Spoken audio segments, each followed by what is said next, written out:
Hello students, this is Mr. Allen, and today we are going to look at sections 5.4 and section 5.6, which is on medians of triangles and relationships between angles and sides of triangles. So those are our two objectives. So first I'm actually going to start with this summary. It turns out that every triangle has the following relationship. So it turns out that if you take a triangle and you construct all of its perpendicular bisectors, they will intersect concurrently at this point called the circumcenter. Turns out that that's the point where you can draw a circle and it'll go through all three vertices of that triangle. Now you can do the same thing with all the angle bisectors, with the medians and the altitudes. What we're going to focus on in this lesson, though, is specifically the medians. The medians, which are the segments that join the midpoints of, so this is the midpoint of this side, and then you connect this red segment right there, that is called a median. And then I'll do another median. This purple segment would be this median. And then let's do one more color, let's do green. So all three of the medians, a median again joins a vertex to the midpoint of the opposite side. They all meet at this place called the centroid. And that leads us right into our first theorem, which basically says this. The medians of a triangle are concurrent at a point, which we call the centroid. So we can write that down. And I just misspelled centroid here. That's an O here, sorry, centroid. Spelled here on this previous slide, just to let you know. It's the centroid. But what's interesting about this relationship is it turns out that so let's look at this green median right here. This is a median. It turns out that the length from C to D, that's this part of the median, it is 2/3 of the entire length. Similarly, if you look at this, let's use red. Let's not use red, let's use blue. Let's look at this median right here. This median right here, it turns out, and now I'll use yellow, that this piece of the median, FC, it is 2/3 of the entire median, FH. So for example, look at this problem here. In this problem, we're given the diagram at the right. Notice that those are the medians and they intersect at point A, and point A would be what we call the centroid. We know that XA, the length of this segment right here, is 8. They want us to find the entire length of XB. So how are we going to do that? Well, we're going to use the theorem that we just saw. And the theorem tells us that the length of XA is 2/3 the length of the entire median. So notice that the entire median is XB. We know that XA is 8. So that means we can take that 8 and put it in here for XA. So that'll tell us that 8 is equal to 2/3 times whatever XB is. So now what we can do is use a little bit of review from Algebra 1. Let's multiply both sides by the reciprocal of 2/3, which is 3/2. So this will give us a final answer of 12 is equal to XB. The length of the entire segment here, XB, has to be 12. And if we wanted to put that in a gridded response, we would put a 1, we would put a 2, then we would shade the 1 circle, and we would shade the 2 circle. And it doesn't let me do a very good job of that on this presentation. So anyways, moving on. So this, now we're going to move to section 5.6. Most of what we do today is section 5.6. So if I told you that 5 was greater than 4, and I said, how do you know that? You would just say because, but here's kind of the definition. We call this the comparison property. We know that 5 is bigger than 4 because 5 is equal to 4 plus some number, in this case 1. That's the C. And by the way, we need to assume that C is greater than 0. So we know that 5 is bigger than 4 because 5 is equal to 4 plus 1. This is the comparison property. So for example, let me give you something that's not true. Let's say 4 is greater than 5. Well, that's not true because 4 is not equal to 5 plus some, and this has to be a positive number. has to be a positive number. It says so right, oops, it says so right here. C has to be greater than 0. So you can't do that. So that's why this is not true, but this one is. Now we can use that in our corollary for the triangle exterior angle theorem, which hopefully you remember the triangle exterior angle theorem, which basically said that the exterior angle is equal to the sum of the two remote interior angles. So it's clear, I mean, if we know that the measure of angle 1 is equal to the measure of angle 2 plus the measure of angle 3, well, then it should be clear then that the measure of angle 1 has to be greater than, let me erase that equal sign I put, has to be greater than the measure of angle 2. Because, why? Well, here we saw that the measure of angle 1 was equal to these two angles added together. Then by our comparison inequality, we know that this has to be true. So let's look at an example here. It's asking us, looking at this figure, why is the measure of angle 2 greater than the measure of angle 3? Well, let's see here. The measure of angle 2, by the way, angle 2 is an exterior angle. See how it's exterior to this triangle over here? And we know that in this particular example, that the measure of angle 2 has to equal the measure of angle 3 plus the measure of, now we got to name this angle here carefully. We can't call it angle B because there's multiple angles there. That's going to be angle A, B, D.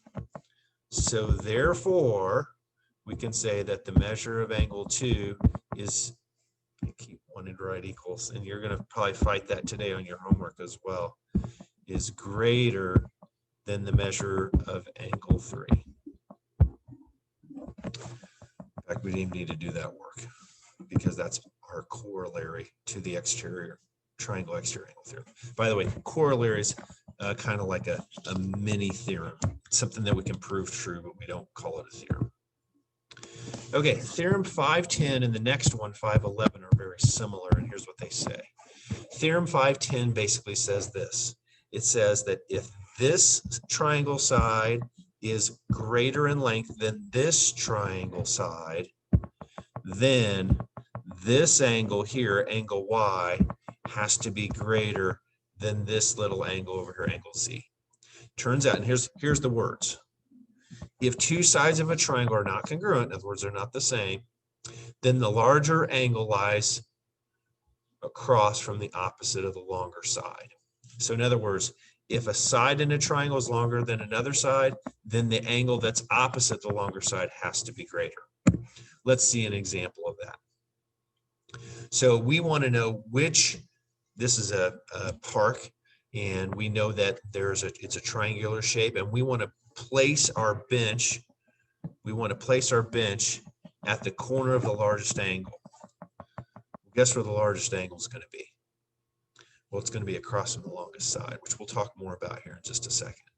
So I'm telling you that this angle here, since it's across from 175, it has to be greater than this angle over here because this angle is across from 105.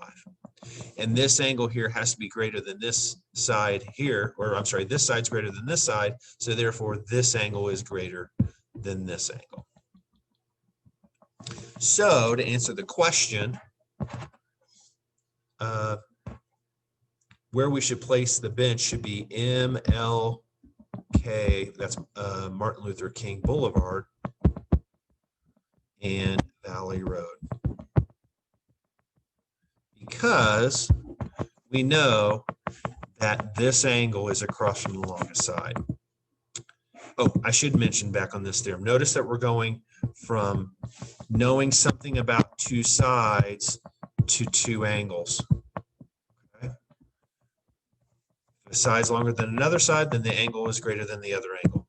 In theorem 5.3, which is the converse of 5.10, it's the other way around. If an angle is greater than another angle in a triangle, then the side opposite the greater angle is greater than that other side as well. So this is the converse. Remember, the converse, if you have P arrow Q, the converse is Q arrow P. This is the converse. All right, so let's see if we can figure out this multiple choice question. It says, which choice shows that sides triangle TUV are in order from shortest to longest? Well, the first thing we need to do is we need to figure out what that angle is. So what we need to do is we need to do 180 minus 58 minus 62. Figure out what that equals. Well, 58 minus 62, that'd be 120. So then that means this has to be 60. So the measure of angle T has to be 60 degrees. So this is 60 degrees.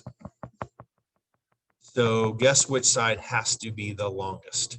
Oh, by the way, notice in this example, we're starting with the angles and then we're making conclusions about the sides. So this angle is bigger than this angle. So that means that this side is bigger than the side opposite 58. Similarly, 62 is bigger than 60. So that again implies that this side is bigger than the side opposite this one. So it turns out that TU has to be the longest side. Now TU, so it can't be this answer. Oh, wait a minute. Let me be careful here. They want these in order from shortest to longest. So we know that TU has to be the longest. So let's see here.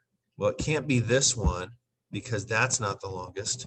It can't be that one because that one's not the longest, and it can't be that. So it's got to be A. But let's just check. Okay, so let's see which side has to be the shortest. Which side has to be the shortest? Well, the shortest side has to be across from the smallest angle. So let's see here. That'd be this side, so TV has to be up. That's the one. So it has to be A. Now, guys, I'm trying to model how to think through these problems. And last but not least, this is called the triangle inequality theorem. And basically, here's what it's saying. Any two sides of a triangle added together has to be more than the third side. So let's say that this is 3, let's say this is 4, and let's say that's 5. This has to be true for all three.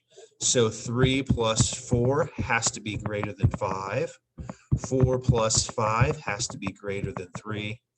And 3 plus 5 has to be greater than 4. You'll notice that all of those things are true, and this is what we call the triangle inequality theorem. So, can the lengths 3, 4, and 6 make a triangle? Well, let's see here. Let's say that this side here is 3, this side is 4, and this side is 6. Well, can we put those, I used pencils here, can we make those pencils into a triangle? The answer is yes, we can. Okay, now we used this triangle inequality theorem. All right. What about this one? What if I did 2, 3, and 7? Well, here's the problem, and this is why this theorem is true. Hopefully you can see that 3 plus 2 is not greater than 7. So I'm going to put a big X through there. That's not true, right? So the reason that this works is this side that length is just 2, and this side length over here that's just 3. They're not long enough to reach all the way across the 7. So this will not make a triangle. This one does make a triangle. How about 3, 3, and 6? Will 3, 3, and 6 make a triangle? I'm going to leave that for you to investigate. That's it.